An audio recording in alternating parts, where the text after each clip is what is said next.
প্রথম কথা হলো রায় কেমন হতে পারে এটা আমি বলতে পারবো না, কারণ আমি সবসময় আদালতের সামনে একটা কথা বলি, জজের মন এবং নারীর মন বোঝা কষ্টকর।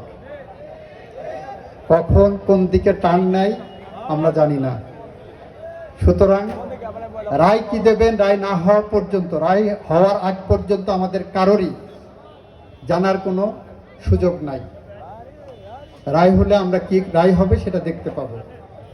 দ্বিতীয়ত, রায়কে কেন্দ্র করে আওয়ামী লীগ যে নাশকতা চালাচ্ছে এবং আবারও তারা কর্মসূচি দিয়েছে, হ্যাঁ আমরা দেখছি, আমার মতো আপনাদের মতো আমরাও দেখছি। আইনগতভাবে যা পদক্ষেপ নেওয়া দরকার সেটা নেওয়া হবে। ইতিমধ্যে আপনারা জানেন আওয়ামী লীগ একটা নিষিদ্ধ সত্তার নাম। শুধু নিষিদ্ধ সত্তার নামে যে কোনো ধরনের কর্মসূচি একটি অপরাধমূলক কর্মসূচি, সেটা আইন তার নিজস্ব গতিতে চলবে এবং সেভাবেই এগিয়ে যাবে সরকার। তৃতীয় প্রশ্ন, আগামী নির্বাচনে আইন শৃঙ্খলা পরিস্থিতির উপর প্রভাব